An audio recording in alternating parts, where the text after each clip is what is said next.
Fertilizers policy.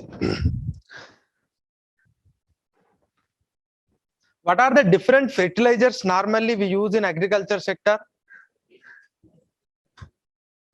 NPK. Nitrogen. Apart from this, do we use any other things, or these are the only things? N for, P for, K for, potassium or calcium?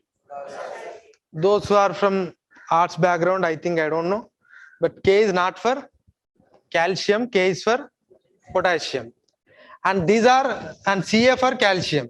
Okay, and apart from this, because these are the major components, apart from that, magnesium, zinc, like there are many things are there, but these are the major, and we'll discuss only on these issues. NPK. And as far as this NPK is concerned, I have given some information in the economy classes itself. What was the ratio, what should be the ratio, and what was in 1990s, and where are we, and how it is bringing the imbalance. The main concern with respect to this NPK fertilizers is there is a huge imbalance in this NPK ratio. That is actually the main worry, and we wanted to resolve that worry. But before that, actually, why it has led to such an imbalance in this country? When we are producing N and P and K, or when we are importing NPK, what has led to such an imbalance? Is it because people wanted to use it more? Or is it government has promoted some of the fertilizers? Or is it because there is no lack of production of some of the fertilizers? That you will understand once you understand this, the pricing policy or the policy of fertilizers in this country. Now, prior to 1997, and you are all aware, this decade or 1970s is something, it is completely a socialistic pattern of society where everything is controlled by the government. How much fertilizers you need to produce, how much fertilizers you need to bring into the market, what is the price of fertilizers, whether the company is getting in the losses or whether the company is running in profits or losses, it's all irrelevant to the government. Government used to decide the price of every fertilizers, like how it has used it for the other commodities. And under the strict control of government, these fertilizer factories were run prior to 1977. And in the 1960s decade, around 1963, we have started this green revolution, and you are all aware IADP and IAAP program. But since 1967, we have started implementing this green revolution. And the moment when we started green revolution in the 1967, it has not spread to the entire country, but it has took some time. Around 1 decade it has taken. That means the entire process actually started from 1977, though we have implemented in 1967. That 1967 was limited to few areas. But in the year 1977, Government of India came up with a policy called retention price system or retention pricing scheme. Retention pricing scheme. So what is this retention pricing scheme? Under this retention pricing scheme, Government of India kept urea aside. But apart from urea,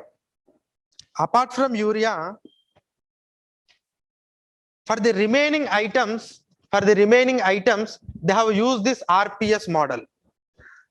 RPS model means now the companies can fix the MRP.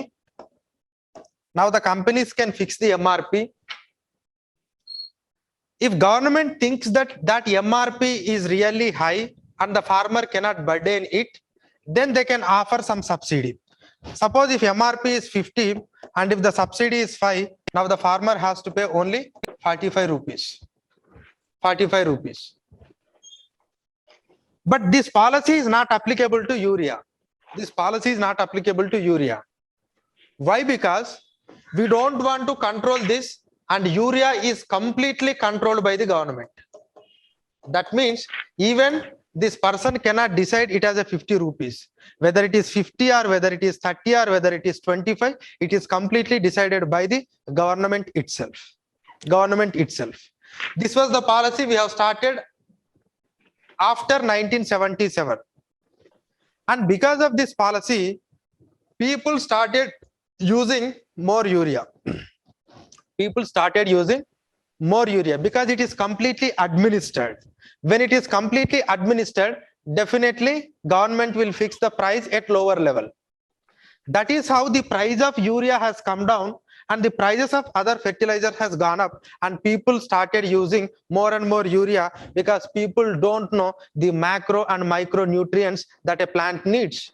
They simply need to add some extra fertilizer, and that is how they have started adding this urea. By the time of 1991, and you are all aware the importance of 1991, we are started liberalizing our economy, and wherever the strict controls are there, we wanted to remove that strict controls. We wanted to remove that strict controls. In the year 1991, there was a report to the government of India. If you go on giving subsidies like this, then our governmental coffers or governmental resources are not sufficient, because by that time we are already maintaining high amount of fiscal deficit. That means our entire debts are so much high. Those who are completed this budget part, they can understand. But otherwise, some other people at that point of time, the debt taken by the government of India has become very high. There is no enough amount of resources for the country. So we don't want to follow this subsidy practice. And for that, we wanted to abandon this entire subsidies of this NPK.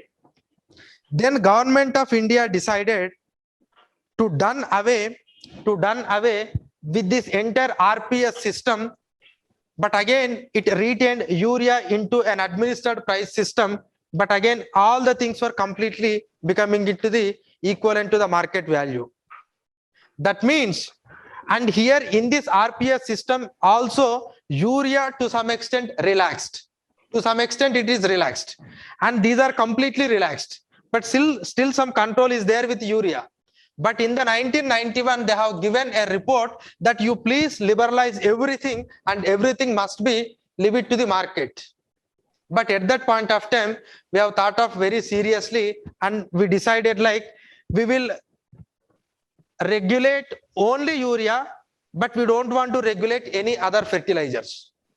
So whatever little freedom that we have given to other companies like who are producing this P and K, now the full freedom has given to them.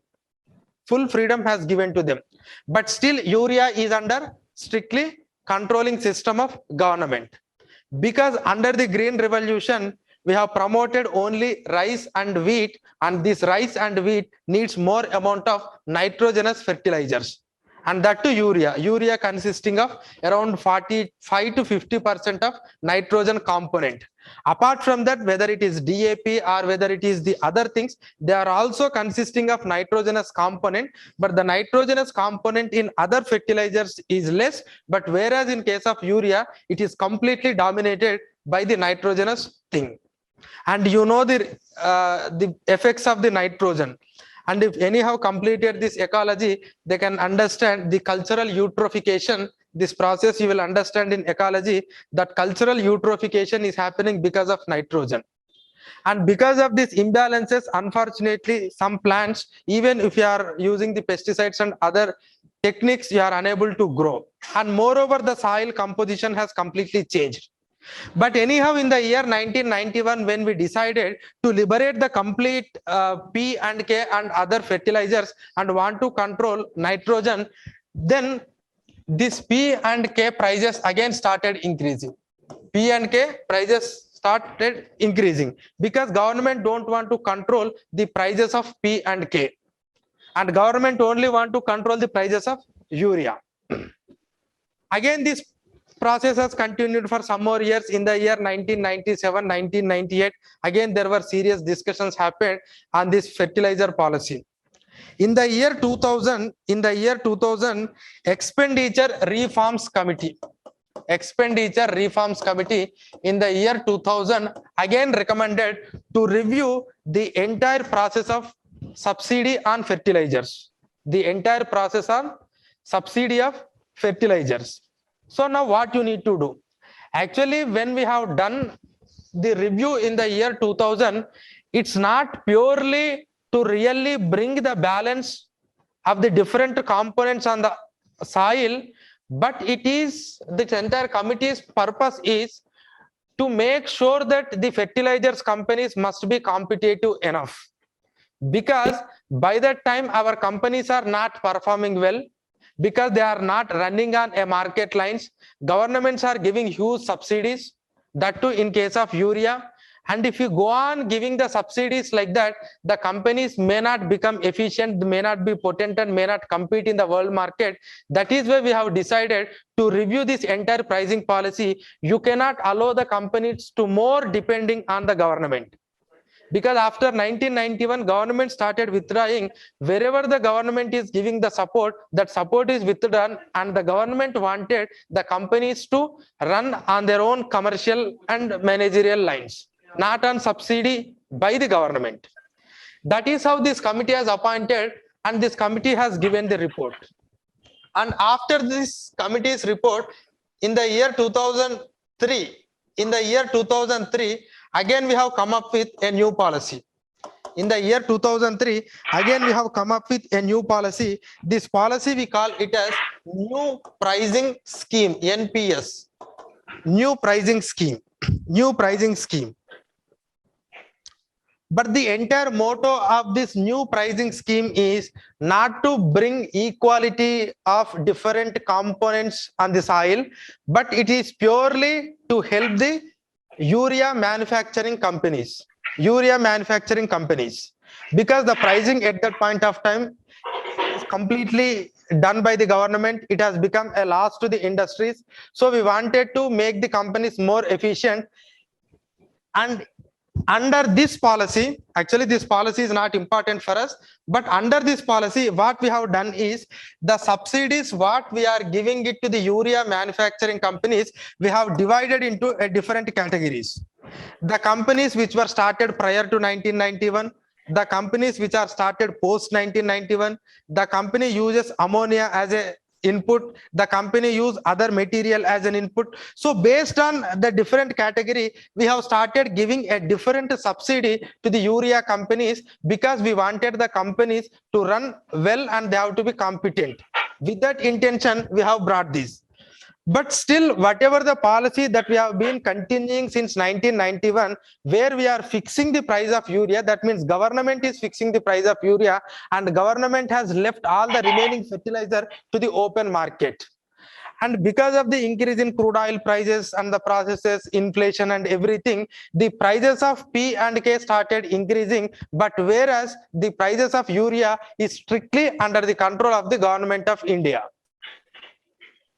And once we reach to the level of 2006 and 7, then we have observed that most of the fertilizers that the farmers are using is only these nitrogenous fertilizers, that too urea only. And even if we started testing the soil, the components of N and P and K, it has to be 4:1:1. 4:1:1. But this has changed completely, and it is varied from state to state. Some of the state, and luckily Kerala is not an agricultural state, and it is almost balanced. But whereas you go to the states of Punjab, Haryana, Telangana, Maharashtra, Andhra Pradesh, everywhere there is a huge gap in this N, P and K. I'll come to that figure and I'll give, because even today also we are not maintaining a balanced amount of NPK in our agricultural fields. And one of the motto behind the soil health card is you need to first test your soil and check whether NPK ratio and also the value of the other micro and macro components. And based on that, you start using the fertilizers. Because if you don't use the fertilizers in a judicious manner, it not only hamper with the fertility of the soil, but also it creates lot of environmental disasters. That environmental disasters, you can understand, there was a question in the UPSC in 2000 maybe 16 or 15. The statement is something like this: because of the fertilizers, groundwater is polluting. You have to choose whether that statement is correct or not. That statement is correct. That means if you start overusing the fertilizers, it starts percolating into the ground and it is polluting the groundwater. And in the groundwater, the composition of the different materials get changed, then you will get lot of disease. I'm giving just one example. But apart from that, because of the run of these field waters enters into the streams and stream waters enter into the river, and again there you will get lot of problems. Okay, and ultimately it leads to cultural eutrophication. But anyhow, but now the government after 2004, they have started giving more importance to agriculture. Agriculture sector has also started experiencing good amount of growth. But we realize that this imbalance, if it continues, then we cannot sustain this imbalance. In the year 2010, we have come up with another policy called nutrient based subsidy, NBS policy. Nutrient based subsidy policy, which we have adopted in the year 2010.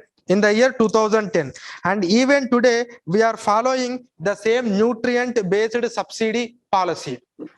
And what does this policy says?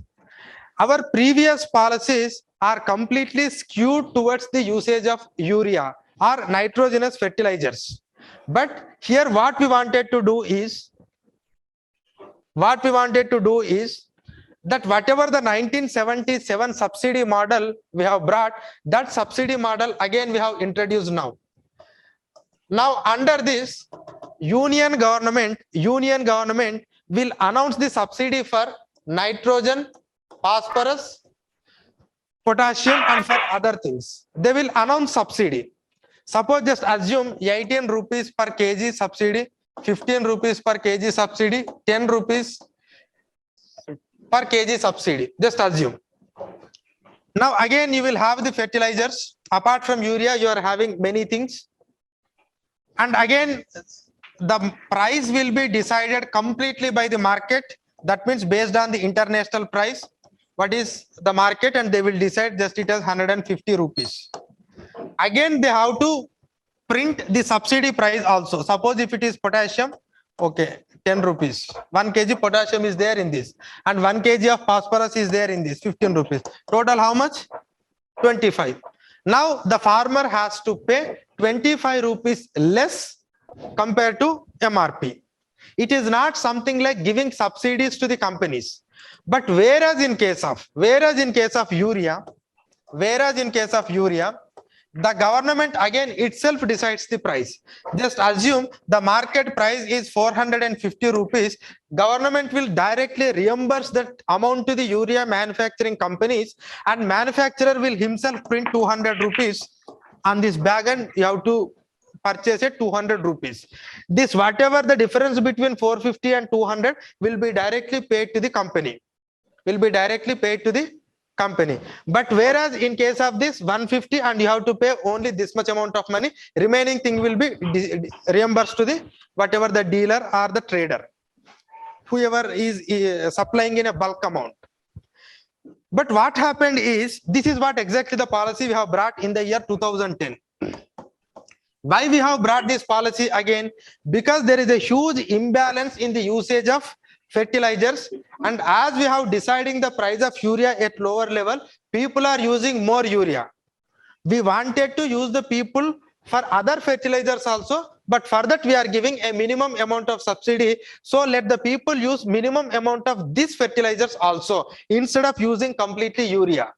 So at least to some extent it incentivizes the farmers to go for the other fertilizers. That is how we have created some sort of subsidy to this. That means in the post 1991, whatever the subsidy we have removed for this, again we have introduced. And because of that new subsidy introduction to the, again when I say NPK, actually for NPK the subsidy is given, but for urea we are not giving. You have to be very careful, because in other fertilizers also there is some component of nitrogen is there. For that nitrogen we are giving the subsidy, but for not the nitrogen in urea. Urea is completely controlled by the government. Whereas in case of the other fertilizers, based on their nutrient quantity, you are going to get the subsidy. It's not something like a wholesale subsidy like urea. Suppose you have purchased a bag of fertilizer of 50 kg. Suppose in this, if 5 kg is phosphorus, then you will get subsidy for this 5 kg only. And if remaining thing is others and further there is no subsidy, you don't get. So it is completely a nutrient based subsidy. Whatever the nutrient you use, and for that nutrient you will get the subsidy. For that nutrient you will get subsidy. And why we are giving the subsidy to different nutrients? Because we wanted to promote the usage of those nutrients also, at least so that we can reduce this disparity in usage of urea and other fertilizers. That is how we have started. And still till today we are following the same policy.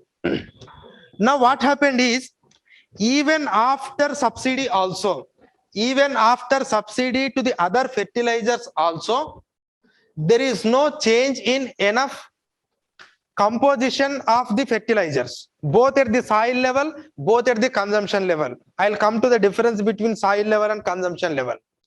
There is no enough increase of agricultural production. There is only a reasonable amount of increase in agricultural production. And you may ask me the doubts are why we have promoted in the 1977 and even post 1991 this urea based subsidy. At that point of time, we did not realize the consequences of this green revolution and overuse of these fertilizers. This conscious came just only 10 to 15 years back. Prior to that, we have started using more and more fertilizers. As we are using more fertilizer, more amount of production we are getting. But at some or other point of time, we have realized that this is not the way, this is not the sustainable way. You cannot increase beyond a particular point. Just only you can completely change the composition of soil. Again, it is going to have a detrimental impact. But anyhow, when we have started the process, even after introduction of this also, there is no considerable change in the balance use of fertilizers. Still, urea is using high. Urea was used high. And these are not used because you are giving a subsidy. That subsidy is very limited subsidy, hardly 15 and 10 rupees of subsidy. So again, farmers don't want to use it because they want it at lesser price. But we don't want to control it, because if you control it now, what will happen? We are in a liberalized regime. If you are in a liberalized regime, our policy is there must be a competition. And in that competition, the market forces has to bring down the prices. And if you start artificially deciding the prices, no one will come, no industrial progress, nothing will happen. So that is the reason why we don't want to regulate it. But at least we wanted to provide some sort of subsidy to others, and so that these people will use these fertilizers also. But government has come to a point that some of the urea is diverted, not for the agricultural purpose, because sometimes we are doing soil test, but most of the times our ratios, whatever we calculate, 4:1:1 or 8:1:1, these are all completely based on the sellings. But government came to know that most of the urea now they are taking for agricultural purpose, but they are diverting for the other things. And this is not happening at the farmer level. It is only happening at the trader levels. Now in the year 2015, the government of India has come up with a policy called neem coated urea. And the advantage of neem coat, and this question was asked in the year 2015 itself in prelims. The advantage of neem coated urea is, suppose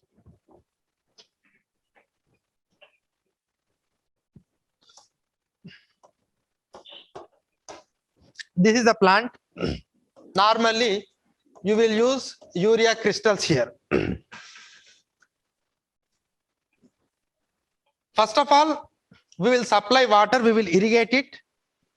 Then later we'll use urea. What will happen is, it takes lot of time for the entire urea to be absorbed by the plant. But what happened is, immediately when you do a next level of irrigation within 2 days or 3 days, most of the urea is not absorbed by the plant, but it will flow along with the water and it will lead to runoff, and ultimately it joins in any other stream. That means if you don't coat urea with neem, there is no perfect absorption by the plant. And suppose if you coated with neem, there is a slow absorption process happened, and in that slow absorption process, it will take little amount of time to absorb completely into the ground. But otherwise, if you don't coat urea with neem, it completely dissolve here. Whenever you supply the water, it will be run off along with that water. That means the urea is not completely absorbed by the plant if you use normal crystals. But if you coated urea, it takes lot of time to really melt and to really dissolve into the land and other things. Apart from this, government intention is not actually that. But whenever you divert this urea for other purposes, maybe for the manufacturing of different chemicals in the chemical industry, if you coat it with neem, you can't use it. If you coat it with neem, you can't use it for other industrial purposes. You can use only for the purpose of agriculture. That is how we have brought the policy in the year 2015 called neem coated urea. And we thought that at least with this, maybe some amount of urea consumption may come down. We have tested it because the government is having an opinion that some of the urea is diverted. Okay, to some extent we have controlled. And in the year 2015, when we have brought this policy, actually prior to that, the producer has to neem coat its urea up to 35% of its production, but in the year 2015 it is increased up to 75%. That means remaining 25% you can sell urea without neem coat, but 75% of the urea must be neem coated. That is what we have brought in the year 2015. Again, there is a 25% now.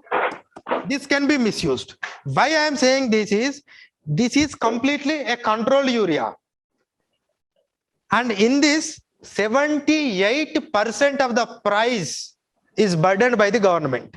You have to understand, if the original price is 100 rupees, 78 rupees is a government subsidy. Remaining whatever the 22 rupees only you have to pay. And these people are misusing the subsidized urea for other purposes. We want to curtail it. That is what the purpose. And in the year 2017, what we have done is, we have started a pilot scheme. Again, this was the prelims questions. Pilot scheme. The pilot scheme is what? Under this pilot scheme means, do you know the meaning of pilot scheme? Tested in some places, not a wholesale implementation across the country. We will select some selected places and we will implement it. And anyhow, in the year 2018, we have implemented at the national level. But what is this thing is,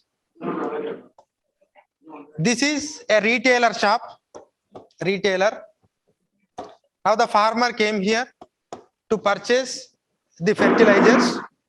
He will use that POS machine, and the farmer identity is linked to the Aadhaar. The moment the purchase is over,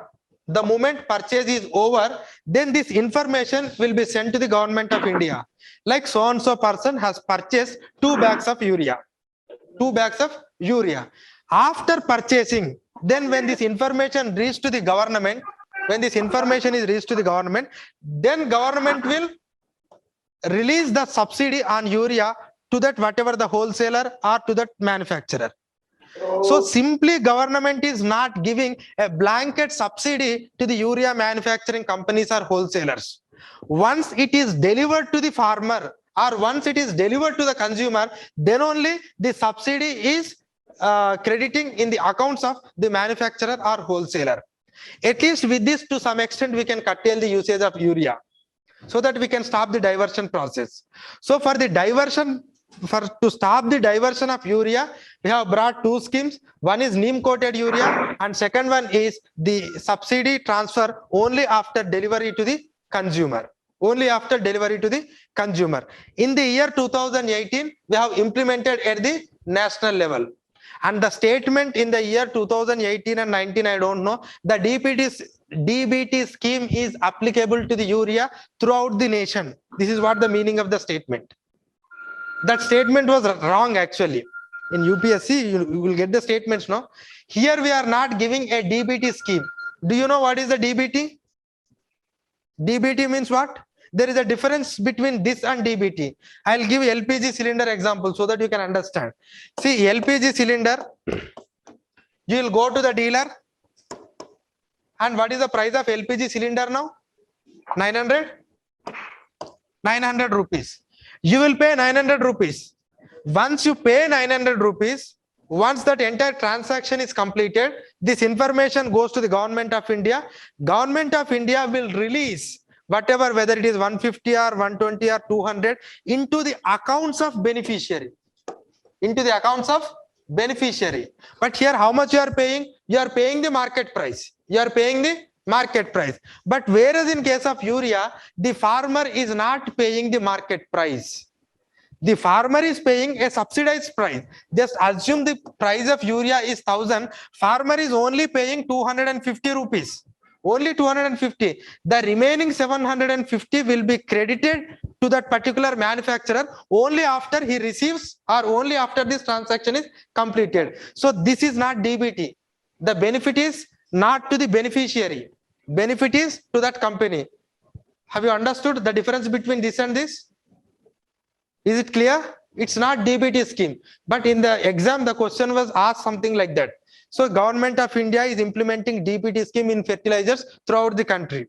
It's not the DBT, but it is a new scheme in order to curtail the diversion of the urea and nitrogenous based fertilizers. Okay, we have implemented neem coated urea and we have used this mechanism, but still, the urea is again completely controlled by the government. You may ask the question, sir, why can't they pay like this? Farmers cannot pay that much amount of money in the initial itself. So because there are poor farmers, government don't want to burden the farmer. But government said, you pay subsidized price, remaining price I will reimburse only after this transaction is over. But the main difficulty is, okay, Government of India to some extent curtail the diversion of urea through its innovative methods. Why I am giving all these methods is, you can use these methods if anyone asks for any suggestion to any of the scheme. Did you get the point? You are not supposed to use it only for fertilizers and urea. Sometimes they will ask, please suggest some of the measures for the effective implementation of so and so scheme. Then use this method. So whatever you are learning, just don't confine itself to the urea. Okay, you can use this method. Like how we are implementing to the fertilizers, in the same way, we can use it for, so that we can reduce the diversion of so and so. That is how you can use.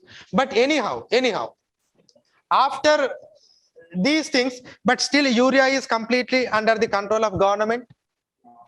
And remaining things, the nutrient based subsidy scheme, NBS scheme 2010, we are still implementing. Still there is no balance. And Government of India started soil health card program.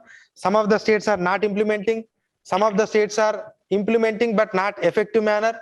Farmers don't want to diversify the crops because I have said the reason in the very first class, because they don't find the market. So, but ultimately we are ending up with imbalance. Now I'll try to give some of the figures so that you can understand to what extent we are having that imbalance.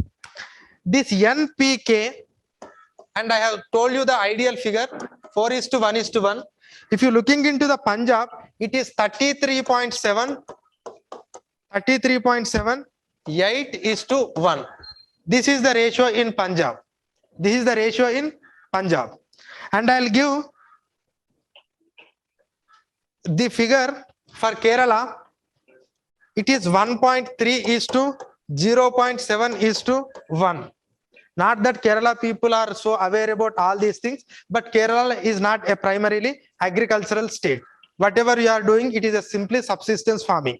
Subsistence farming. For your own purpose, you are doing. But anyhow, but I'll again write some of the figures so that you can understand. In the 1991-92, in the year 1991-92, the ratio was 9.7, 2.9 and 1, 9.7, 2.9 and 1. And what is the ratio of present day? 2011-12, that was the last data we have. 8.2 is to 8.2 is to 3.2 is to 1. This is 2011 and 12 figures. 2011 and 12 figures. 2011 and 12 figures. Such an imbalance is there. What is the total amount of fertilizer consumption in our country? Any idea? Total amount of fertilizer consumption in our country.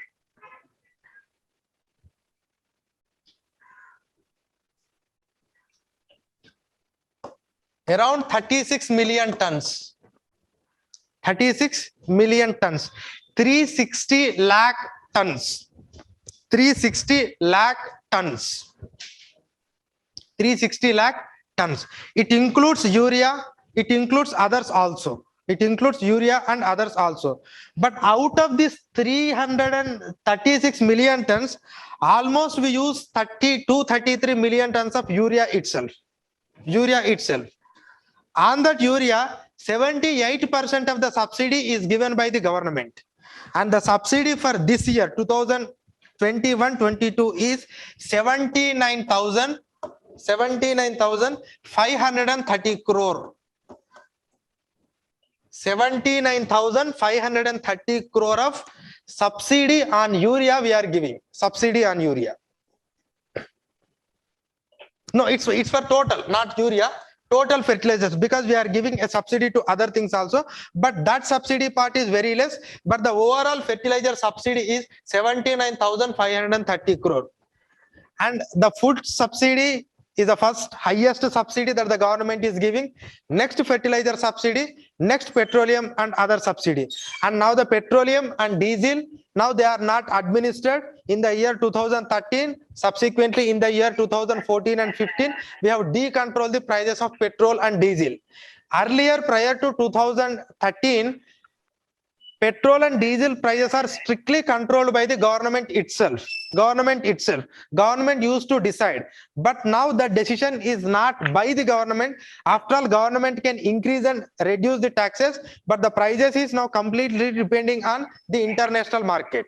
We have decontrolled it because we don't want to control it. But still, in case of the fertilizers, the control is happening. The control is happening. In case of non-nitrogenous fertilizers, we have decontrolled to some extent, but whereas in case of urea, we are controlling more. When it comes to the food subsidy, it's completely controlled by the government. Entire PDS system is completely controlled by the government. Government is not saying, please go and purchase a kg of rice in the market. I will compensate 10 or 20 rupees to you. Government is not saying. Government, what it's saying, I will procure, I will convert it into rice, I will bring it to the shop, I will give it to you. You no need to pay anything except 3 rupees.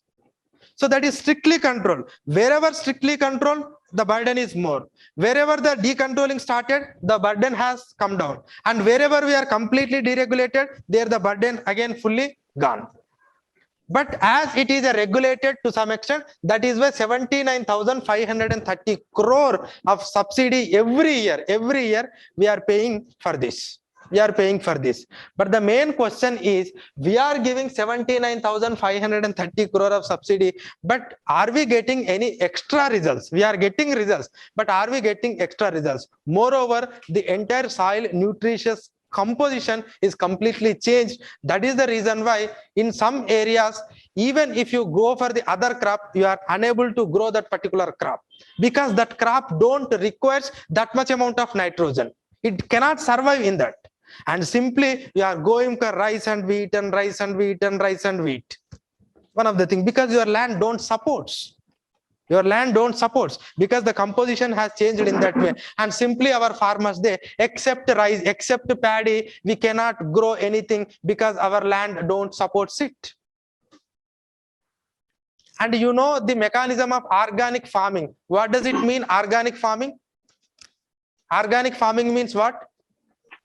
Biofertilizers are any this compost fertilizers, not chemical fertilizers. And if at all you want to get a certification of organic fertilizers, till completion of 3 years, they don't give any recognition to you. That means 3 years you have to completely remove the fertilizers, and until the completion of 3 years they don't recognize your produce as the organic produce. That means you have to wait for till 3 years, because that entire composition has to go and it has to come to the normalcy. So now once you understand this entire thing, huge fiscal burden lead to some sort of diversion, bringing lot of imbalance, unable to diversify, becoming a burden to the farmer. So these are all the issues associated with the existing fertilizer policy. That is the reason why Government of India has assigned a task to the Niti Aayog, please, to looking into this entire issue, NPK. I cannot suggest like suddenly we have to move out of this NPK and we have to go for organic or biofertilizers. Perhaps it's not possible. And some of the scientific research they are showing, like if you completely move, I think you people are aware what happened in the state of Sri Lanka, because they are fiscally completely failed. Their foreign exchange reserves are not sufficient. They are not in a position to import the fertilizers because you need forex reserves. And simply they have started promoting organic farming and the productivity has come down, the production levels has come down, that led to the inflation. We cannot do that immediately, but somewhere we need to start the process. And that process has started by Niti Aayog. And one of the recommendations that Niti Aayog giving with respect to this NPK is, first of all, what they are saying is increase the indigenous production. Why they are saying increase indigenous production? Because if you're looking into the urea, 34 to 35 million tons of our requirement, both agricultural and non-agricultural purposes. From that, 25 million tons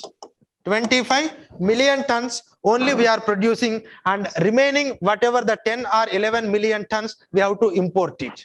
And you are all aware this urea production is completely depending on the crude oil prices, because whatever the raw material is, we are extracting from the crude oil. Next, when it comes to the DAP, diammonium phosphate, DAP, our requirement is 12 million tons, but we are only producing 5 million tons. That means 7 million tons again we have to import. When it comes to the marinated potash, our requirement is 3 million tons. Entire thing we are importing. See, why I am giving these figures is, it is not that subsidy burden alone, but it is also involves a valuable foreign exchange reserves. You cannot waste the valuable foreign exchange reserves for all these purposes. Wherever really you need, as you have a scarcity, wherever you can really import, wherever you can really meet only through imports, there you can spend. Otherwise, you cannot waste all these forex reserves, because you are all aware forex reserves are such a volatile and it is having a very negative impact on the India's currency value and India's inflation. And that too, it's not a small amount. So the thing is, that is why Niti Aayog has given a recommendation that first of all, we need to increase our indigenous production so that at least we can save some amount of forex or some amount of foreign exchange reserves. Next, what they are advocating is bring urea under this NBS. Nutrient based scheme. That means what? Now government should not decide the price of urea. Government should allow the market companies to decide the urea. On the above, how much subsidy you want to give, that much subsidy you can give. But the intention behind this is you need to reduce the subsidy of urea. If you go on giving 78% of the subsidy on urea, farmers are using urea, and that is leading to the imbalance. That is all becoming a burden of 79,000 crore, and also it is taking lot of foreign exchanges. So bring urea under this NBS, but politically it is having its own consequences. That is why governments don't want to do. But if at all you want to reduce the subsidy burden, if you want to save the forex, moreover, if you want to bring the balance, somewhere you need to educate the farmers and try to reduce the usage of urea. And awareness and all other things come secondary, but the first thing is you need to reduce the subsidy on urea. Otherwise it's not possible to really diversify our crops and increase the productivity of the crop. Is it clear? Next, efficient utilization of urea, efficient utilization of fertilizers. Efficient utilization of fertilizers. How can you use fertilizers efficiently? When you know that what is the composition of the soil, then only you can go for efficient utilization. If you know that your soil is having enough amount of nitrogen component, then you don't go for nitrogen. If you don't know whether your soil is consisting of nitrogen or phosphorus or potassium or manganese or something, then immediately you always go for the cheaply available fertilizer called urea. And you say like, no, I have spent lot of amount of money, unfortunately the yield has not come. But you don't know. And the soil health card will really brings some sort of assistance in using the fertilizers effectively. Effective utilization of fertilizers is compulsory. And the last recommendation that they are going to give is focus on the alternative fertilizers. Alternative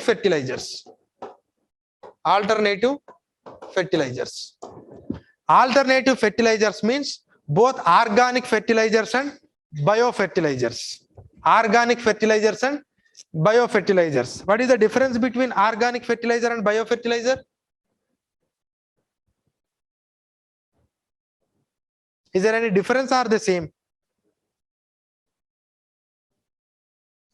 If you use bacteria, worms or anything like biological agent as a fertilizer, that is biofertilizer. But if you use the compost, that means cow dung or any wastage from the cattle, that is organic. Okay, organic and bio. So now we need to focus on organic and biofertilizers. And on that organic and biofertilizers, Niti Aayog has given some task, and they are going to do, or they are going to fulfill the task. Just I am going to highlight 6 points. This is the terms of reference. This is the word normally you will get. Terms of reference means, suppose if I appoint a committee, I have to give a task to you. How can I give the task to you? In terms of reference, I'll give the task. I cannot simply say like, go and study the importance of organic fertilizers and biofertilizers. No, I have to give terms of reference, and each and every terms of reference, they will study and they will give a detailed analysis. And these terms of references are important. I'll tell you after completion of terms of references. First one is to assess the status of biofertilizers and organic fertilizers production and consumption in this country. So now the Niti Aayog has to assess the production and consumption pattern or level of both organic fertilizers and as well as the biofertilizers. They have to looking into this production and consumption, how much we are producing, how much we are consuming. Second is assessment of existing standards. That means the standards of the organic and biofertilizers, whether they are up to the mark or they are substandard, and what we can do for improving the standard. Because if you don't maintain the standards, then automatically it won't give any results. It won't give any results. They are going to assess.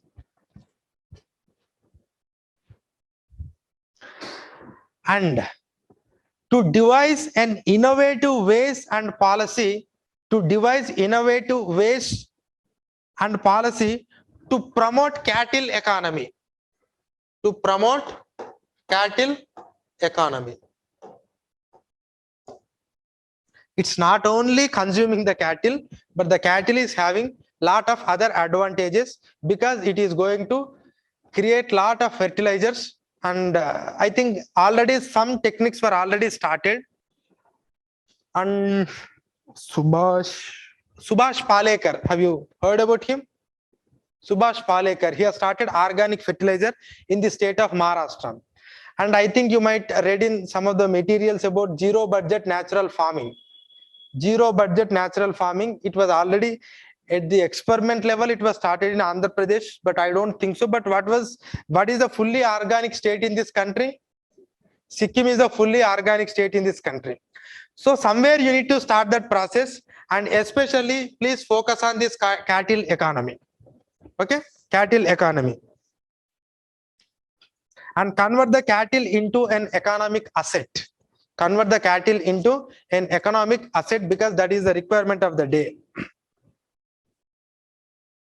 And again, please devise the policies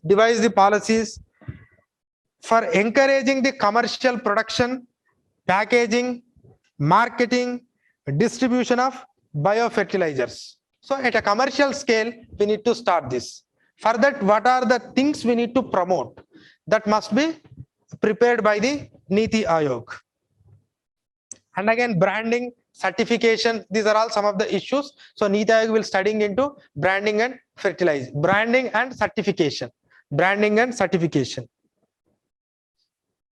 Next, to explore the PPP models, public-private partnership models for the production of organic and biofertilizers with the help of goshalas, dairy cooperatives, farmer produce organizations, not with Ambanis and Adanis, because they can't produce all these things, no, but cooperative societies, dairy societies, because a cooperative society has a lot of farmers as members and they are all having cattle. So all that cow dung or anything you can collect it from there. Otherwise, farmer produce organization. That means some farmers come as a group and all their agricultural waste is there. Now you can convert that agricultural waste into a useful manure. Or otherwise you can go with goshalas. Okay, that is how you need to do PPP. Goshalas. And whether can we give any incentive for the commercial project, for the commercial production, just looking into that. Incentives for commercial production of this. Commercial production. Now, once you understand these 7 points, suppose if a question comes, the existing fertilizer system is becoming burden to the government and creating lot of environmental challenges. How can you address this, and what are the challenges that you experience or that you get in promoting the bio and organic fertilizers? Suppose if the question is like that, then you have to write all the problems that you are associated with the organic fertilizer, synthetic fertilizers, like what was the policy we have adopted in 1991, because of that what is the results of now NPK ratio, and because of that how we are affecting both at the agricultural level and also at the environmental level. Then you will come to the organic and biofertilizers. You will write the definition of organic and biofertilizers. Now what will you write after that? After that you have to write these organic fertilizers must be commercially promoted. For that you need to devise proper market mechanisms, and you need to brand the products. You need to improve the certification system, and you also allow a PPP model with the help of FPOs, cooperative dairy societies and other organizations, and try to improve the quality of the existing or the standards of the existing organic and biofertilizers. So if you implement the above steps, so that we can expect a good improvement in balancing the fertilizer content on the soil. That is how you can conclude. So why I have given these terms of reference is, these terms of reference will help you to write the answer if at all you get a question on this bio and organic fertilizers. Suppose if you don't know all these things, then what will you write? What will you write? You will write organic fertilizers are environment friendly, eco friendly. We need to promote the organic fertilizers. Organic fertilizers are used in the history of India. Organic fertilizers will really improve the soil fertility. Organic fertilizers will bring the efficiency to the soil. Organic fertilizers will improve the agricultural production. These are all things you will write, and you think that you will get the marks for all those points, but examiner don't give any points to that. You know a lot of things, but you think that if you write the known points, you will get the marks. But for those points, you don't get. Highly generalized points, you don't get the marks at all. You think that you can only write those points, but you never realize that other students can also produce the same points. So don't write all those highly generalized common points. You have to be somewhere so specific. And for that, the first intention in your mind is, you think like it's a problem, I need to solve the problem.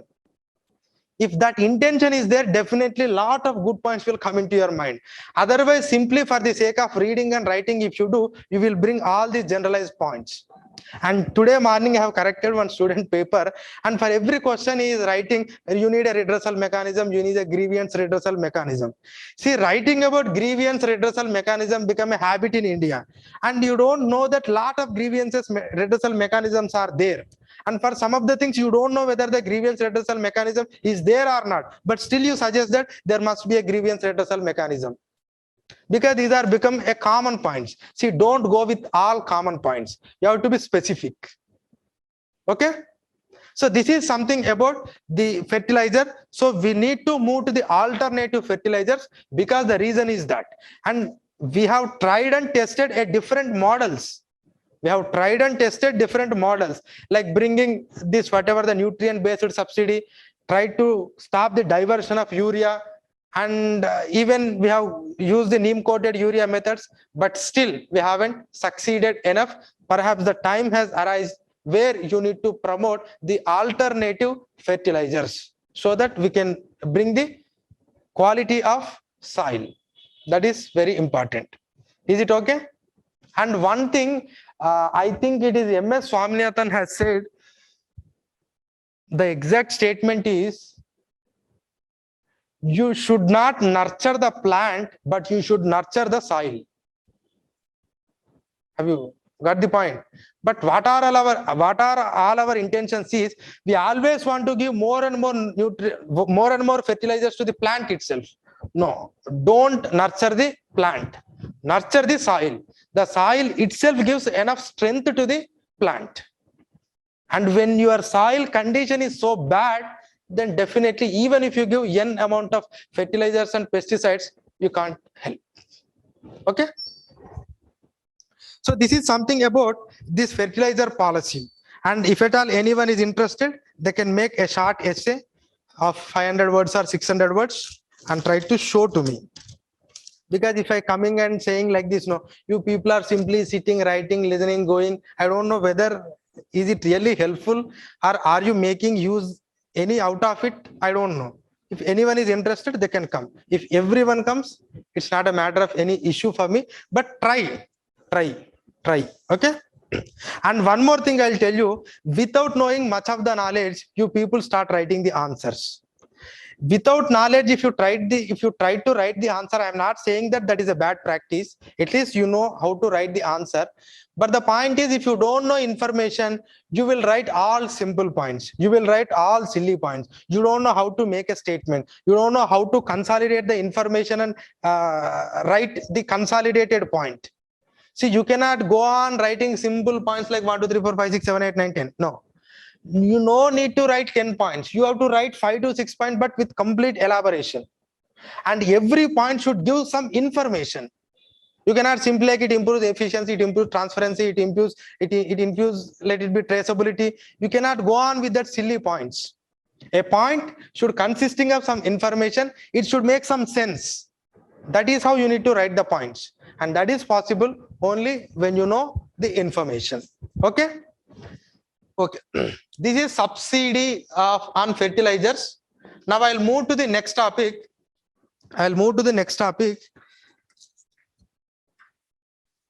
So I'll give the total list of topics today. Otherwise you will confuse. One is Assam Mizoram border conflict. One is land reforms in the era of 21st century.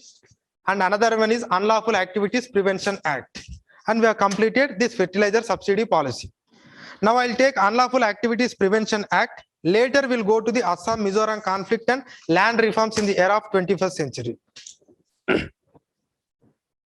And we'll give the break at 4 or 10 minutes to 4. Amrita IAS Academy.